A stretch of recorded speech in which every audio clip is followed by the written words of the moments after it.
Good morning વિદ્યાર્થી મિત્રો. આપણે આજે ધોરણ 8ની અંદર ચેપ્ટર 1 ધાર્મિક સામાજિક જાગૃતિમાં આજે આપણે નવો ટૉપિક દયાનંદ સરસ્વતી વિશે શીખવાના છે.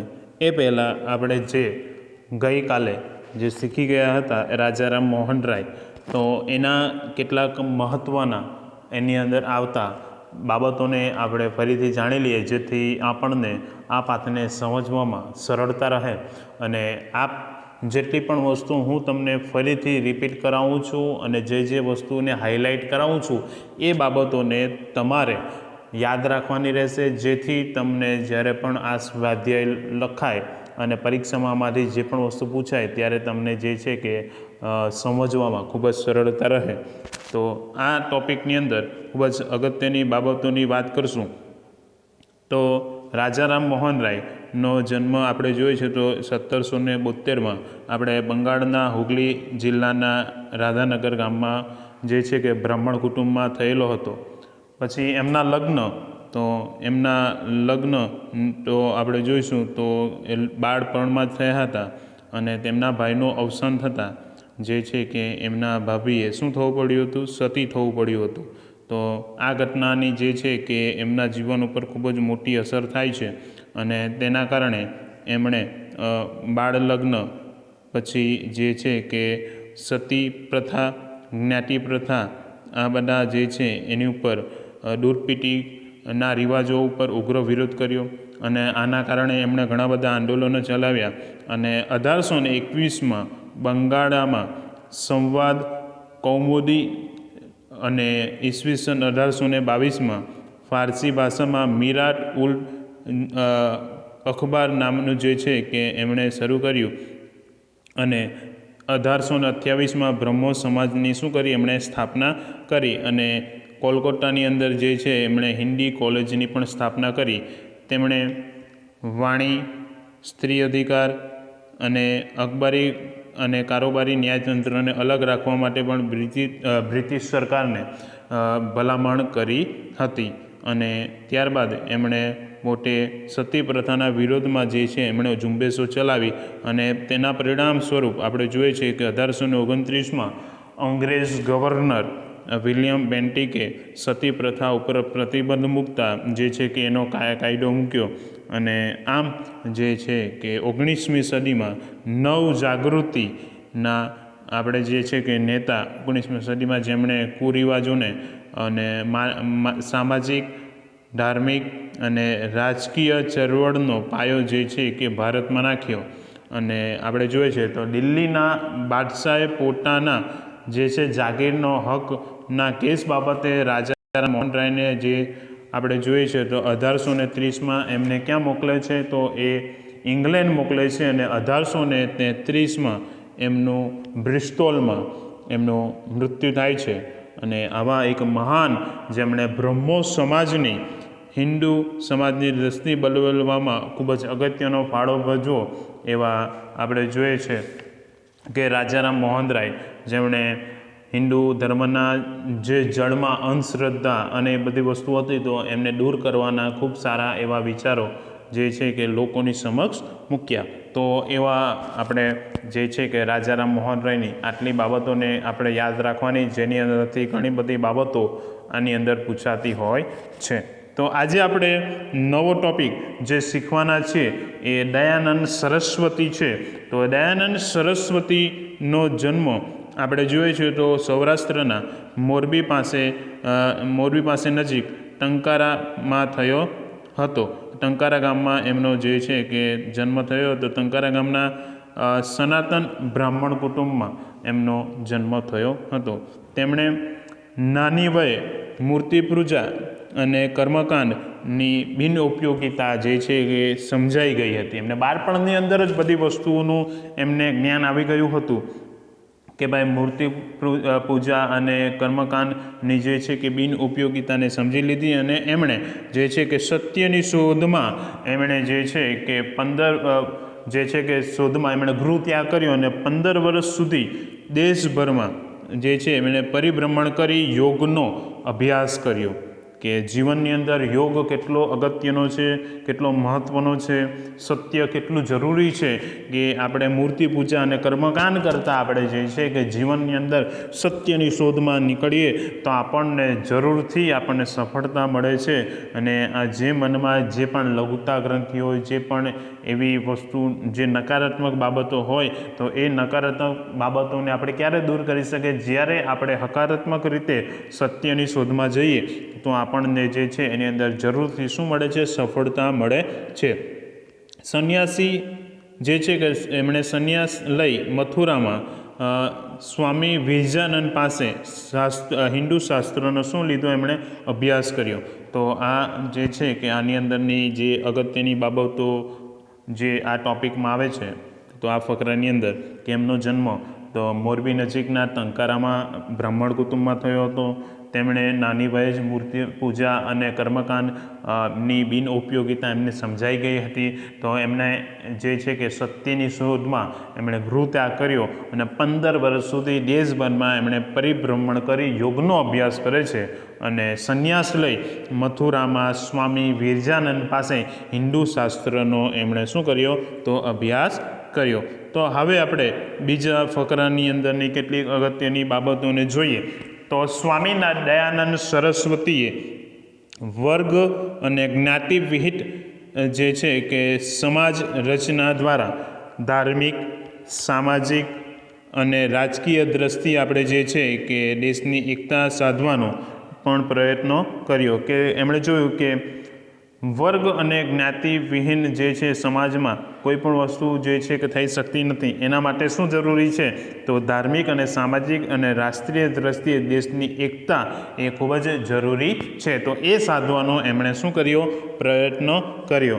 તેમણે વેદોમાં ભારતીય ધર્મ અને સંસ્કૃતિના શું કરાવ્યા? એમણે દર્શન કરાવ્યા કે ભાઈ આપણે કર્મકાંડ કરવા, મૂર્તિ પૂજા કરવા એની કરતાં તમે વેદ વાંચો અને વેદ દ્વારા જે છે કે આપણે ખૂબ સારું એવું જ્ઞાન મેળવી શકીએ છીએ.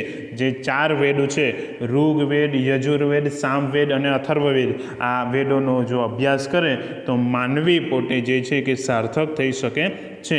કે તેમણે લોકોને વેદો તરફ પાછળ વાળવાના બોધ આપ્યો અને જે છે એમણે સત્યાર્થ પ્રકાશ નામના શું કરી?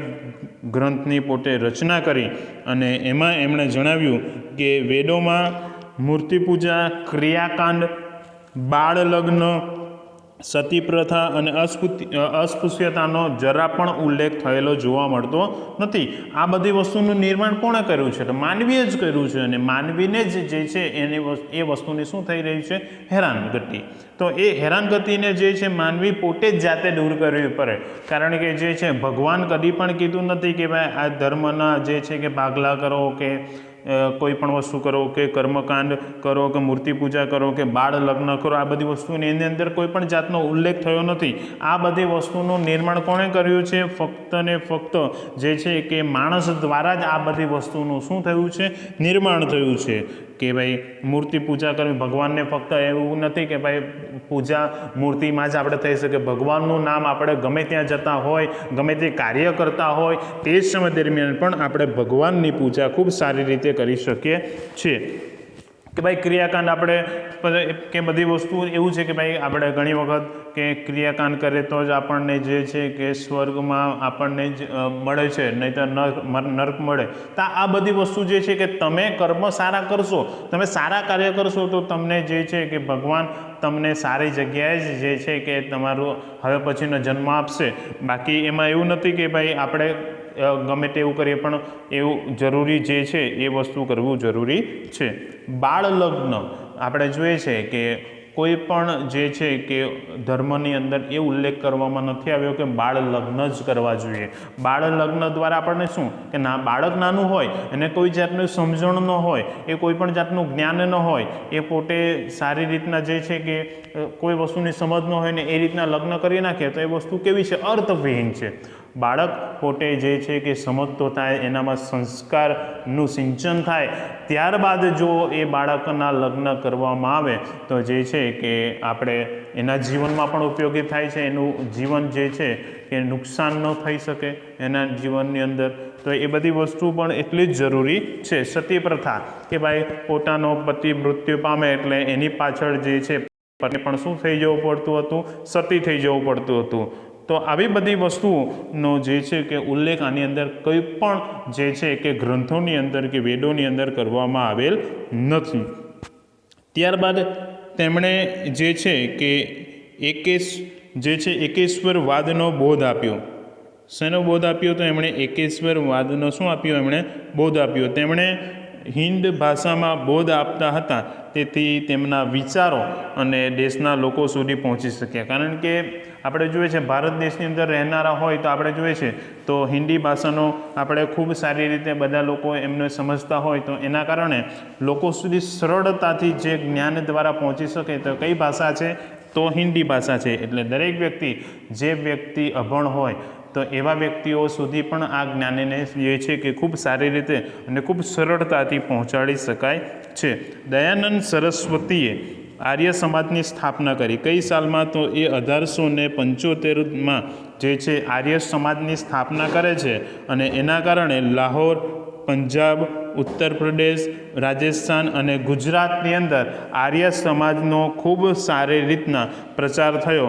અને એના કારણે હિન્દુઓને હિન્દુ ધર્મમાં પાછા લાવવા માટે એમણે જે ચળવળની શરૂ કરી, એ ચળવળનું નામ શું હતું? શુદ્ધિ ચળવળ.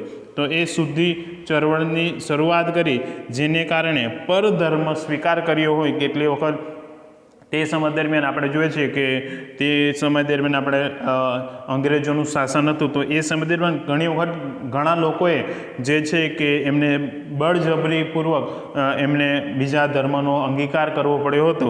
તો એવા વ્યક્તિઓને જે છે કે ફરજ પડી હતી, તો એમને ફરીથી હિન્દુઓ પાછા બનાવવામાં જો કોઈનો ખૂબ જ અગત્યનો ભાગ હતો તો એ કોનો હતો? તો એ દયાનંદ સરસ્વતીનો હતો, જેમણે આપણે જોઈએ છીએ કે જે કારણે પરધર્મનો જેણે સ્વીકાર કર્યો હોય અથવા જેને સ્વીકાર કરવાની ફરજ પડી હોય એવા હિન્દુઓને પાછા આવવા માટે જે છે કે જો કોઈએ દ્વાર ખોલ્યા હોય તો એ કોણે ખોલ્યા હતા? પ્રથમવાર જો કોઈએ દ્વાર ખોલ્યા હોય તો એ દયાનંદ સરસ્વતીએ પ્રથમવાર એ દ્વાર ખોલ્યા હતા. ત્યારબાદ આપણે જોઈએ છે તો દયાનંદ સરસ્વતીના અવસાન પછી, કે દયાનંદ સરસ્વતીનું અવસાન થાય છે, ને એ અવસાન બાદ આપણે જોઈએ છે તો લાલા હંસરાજ, પંડિત ગુરુદત્ત, લાલા લજપતરાય જેવા નેતાઓએ આ સંસ્થાની પ્રવૃત્તિઓને શું રાખી? ચાલુ રાખી. અને સ્વામી શ્રદ્ધાનંદે 1902માં હરિદ્વાર પાસે કાંગડી ગુરુકુલની સ્થાપના કરી. અને એ સિવાય ગુજરાતમાં વડોદરામાં આર્ય કન્યા વિદ્યાલય શરૂ કરવામાં આવ્યું, જેમાં શિસ્ત, શ્રમ, સંયમ, ચારિત્ર્ય જેવા પાઠોનું શું કરવામાં આવતું? શિક્ષણ આપવામાં આવતું હતું. એટલે કે ભાઈ દયાનંદ સરસ્વતીના મૃત્યુ પછી પણ એમના સિદ્ધાંતોને જે છે કે આગળ ધપાવવાનું જો કોઈએ કામ કર્યું હોય તો એ લાલા હંસરાજ છે, પછી પંડિત ગુરુદત્ત છે, લાલા લજપતરાય છે, એવા નેતાઓએ જે છે કે એ પ્રવૃત્તિઓને ચાલી રાખી. અને સ્વામી શ્રદ્ધાનંદે ઈસવીસન 1902માં કાંગડી ગુરુકુલની અંદર એમણે જે છે કે એની સ્થાપના કરી. પછી વડોદરામાં આર્ય કન્યાની વિદ્યાલયની સ્થાપના થઈ, જેની અંદર શિસ્ત, કે મનુષ્યના જીવનની અંદર શિસ્ત કેટલું જરૂરી છે, કેટલું અગત્યનું છે, તો એ વસ્તુનું મહત્ત્વ એમને સમજાવ્યું. શ્રમ, તો આપણે જે છે કે કોઈ પણ કાર્ય કરવું હોય તો નાનામાં નાનું કાર્ય કરવું હોય તો એની અંદર પણ શ્રમ જરૂરી છે. તો શ્રમ કરવાથી જ જે છે કે કાર્ય થઈ શકે છે. તો એ એટલી વસ્તુ ખૂબ જ અગત્યની છે. અને એની સાથે સંયમ, કે કોઈ પણ કાર્ય કરે તો એમાં કદી પણ ઉતાવળ કરવી જોઈએ નહીં. કે ભાઈ કીધું છે એટલા માટે તો સુવિચાર પણ છે કે નિષ્ફળતા એ જ સફળતાની ચાવી છે. કે આપણે નિષ્ફળ થશું તો જ આપણે જે છે કે શરૂઆતમાં નિષ્ફળ થઈએ તો એનાથી કોઈ પણ દિવસ આપણે હાર માની જવી જોઈએ નહીં. એટલા માટે જ કીધું છે કે નિષ્ફળતા એ જ સફળતાની ચાવી છે. એટલે આપણે હંમેશા સંયમ પણ એટલો જ રાખવું જરૂરી છે. ચારિત્ર્ય, કે ભાઈ જીવનની અંદર એવું વસ્તુ છે, આ શબ્દ અને ચારિત્ર્ય એવું છે કે આપણે 99 કામ સારા કર્યા હોય અને એક કામ આપણે જો ખરાબ કામ કરીએ તો એ આપણા 99 કામ શું થઈ જાય છે, ભૂસાઈ જાય છે સારા. એટલા માટે ચારિત્ર્ય પણ જે છે કે ખૂબ જ અગત્યનું છે. એટલા માટે જે છે કે વિદ્યાલયની અંદર શિસ્ત, શ્રમ અને સંયમ અને ચારિત્ર્યના પાઠો શીખવવામાં આવતા હતા. અને જે બીજા ફકરામાં વાત કરી કે કઈ કઈ બાબતો અગત્યની હતી, તો સ્વામી દયાનંદ સરસ્વતીએ પોતે વર્ગ અને જ્ઞાતિવિહીન સમાજ દ્વારા આપણે ધાર્મિક, સામાજિક અને રાષ્ટ્રીય દ્રષ્ટિએ દેશની એકતા સાધવાના પણ જે છે કે પ્રયત્નો થયા. પછી એમણે ભારતીય ધર્મ અને સંસ્કૃતિના પણ દર્શન કરાવ્યા અને પછી લોકોને વેદો તરફ પાછા વળવા માટે કહેવામાં આવ્યું. અને એમણે સત્યાર્થ પ્રકાશ નામના ગ્રંથની રચના કરી. તેમણે જણાવ્યું કે વેદોમાં મૂર્તિ પૂજા, ક્રિયાકાંડ, બાળ લગ્ન, આ બધી સતીપ્રથા, અસ્પૃશ્યતાનો કોઈ પણ જગ્યાએ કોઈ પણ ધર્મની અંદર, વેદોની અંદર ઉલ્લેખ કરવામાં આવ્યો નથી. પછી એમણે જે છે કે લોકોને જે બોધ આપતા હતા તો એ શેમાં આપતા હતા, તો હિન્દી ભાષામાં જ પોતે બોધ આપતા હતા. અને જે છે એકેશ્વરવાદનો એમણે બોધ આપ્યો અને આ બોધ એમણે હિન્દી ભાષામાં આપ્યો એટલે લોકો સુધી એમના વિચારો શું થઈ શક્યા, પહોંચી શક્યા. અને 1875માં પોતે આર્ય સમાજની સ્થાપના કરે છે, જેમાં લાહોર, પંજાબ, ઉત્તર પ્રદેશ, રાજસ્થાન અને ગુજરાતમાં આર્ય સમાજ ખૂબ જ ઝડપથી જે છે કે એનો પ્રચાર અને પ્રસાર થયો. એના પરિણામે જે છે કે ઝડપથી સામાજિક પરિવર્તનો પણ આવ્યા. અને એના કારણે આપણે જોઈએ છે કે જે આર્ય સમાજ દ્વારા જે ધર્માંતર પામેલા જે હિન્દુઓ, જેમણે આપણે જે છે કે પરધર્મનો સ્વીકાર કરવો પડ્યો અથવા સ્વીકાર કરવાની ફરજ પડી હોય, એવા હિન્દુઓને પાછા લાવવા માટે જે છે પ્રથમ દ્વાર જો કોઈએ ખોલ્યા હોય તો એ કોણે ખોલ્યા હતા, એ દયાનંદ સરસ્વતીએ ખોલ્યા હતા. અને લોકોને શુદ્ધિ ચળવળની પણ એમણે શરૂઆત કરી હતી. તો આ જે છે આજની આ બે ટોપિકો આપણે શીખ્યા. પહેલાં રાજારામ મોહન રાય અને ત્યારબાદ દયાનંદ સરસ્વતી વિશે શીખ્યા. તો આ બધી વસ્તુને અગત્યની છે તો એના માટે યાદ રાખવી. અને જ્યારે પણ પાઠ પૂર્ણ થશે ત્યારે તમને જે છે કે હોમવર્ક આપવામાં આવશે. અસ્તુ. જય હિન્દ.